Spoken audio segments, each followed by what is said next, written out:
हवलदार जी। साहब जी ਤੁਹਾਡਾ ਥਾਣਾ ਕਿਹੜੇ ਇਲਾਕੇ 'ਚ? कोट लखपत।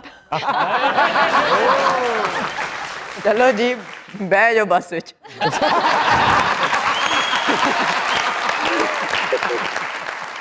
अच्छा, शुरू से डर नहीं लगता? मुझे लगता है कि जैसे एक्टर बनने के लिए आपको भी मुझसे बेहतर पता होगा कि डर तो सबको लगता है, लेकिन उससे आगे बढ़ना पड़ता है ना, लीप लेनी होती है, स्पेशली एक्टर बनने के लिए। लेकिन बगावत को अगर डिफाइन करना हो तो किन अल्फाज में करेंगी? बगावत तो देखें हर किसी के लिए एक फ़र्क मायने रखती है। मैं लेकिन आपका मेरे मायने लिए- जानना चाहता हूँ। हाँ, हाँ। मेरा मायने तो ये है कि मेरी तो नस नस में बगावत भरी है।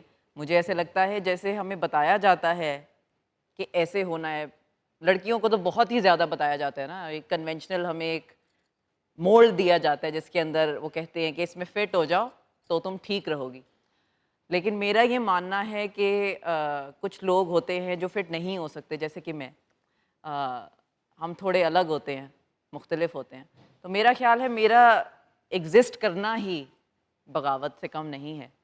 अच्छा, मैं हूँ ही बागी, मैं हूँ ही फ़र्क, मैं हूँ ही अलग। और ये बात मुझे बड़ा टाइम लगा इस बात के साथ मतलब टर्म्स पे आना। Taken me a very long time to come to terms with it. लेकिन अब मैंने मान लिया है कि मैं अलग हूँ। अब इसका मतलब ये नहीं है कि मैं अलग बेहतर अलग हूँ या बदतर अलग हूँ, लेकिन मैं बस अलग हूँ। और जब तक मैं किसी को नुकसान नहीं पहुँचा रही, मेरा बागी होना मेरा ख्याल है बहुत इम्पॉर्टेंट है। क्योंकि मुझे ऐसे लगता है कि मेरे बागी होने से बहुत सी लड़कियों को, सबसे पहले तो अपने ख़ानदान की बात करूँगी, मैं पहली लड़की हूँ अपने ख़ानदान से जो कि शोबिज़ के फील्ड में आई। और अब बहुत सी लड़कियाँ हैं जो मेरे ख़ानदान से शोबिज़ एंटर कर रही हैं एज राइटर्स, वाह। As actors. और आज वो मुझे फ़ोन कर कर के थैंक करती हैं कि आपने हमारे लिए रास्ता खोला।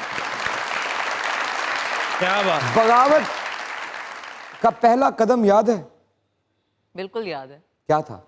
बगावत का पहला कदम यही था जब मैंने एक प्ले किया अपने अम्मी अबू को बताए बगैर। कमर्शियल प्ले किया मैंने, इंग्लिश लैंग्वेज में था वो, लेकिन मैंने घर पे नहीं बताया और मैंने किया। लेकिन बाद में मैंने बता दिया। और फिर मैंने अपने अम्मी अबू से कहा कि आप एक बार बस आके मुझे परफॉर्म करते देख लें।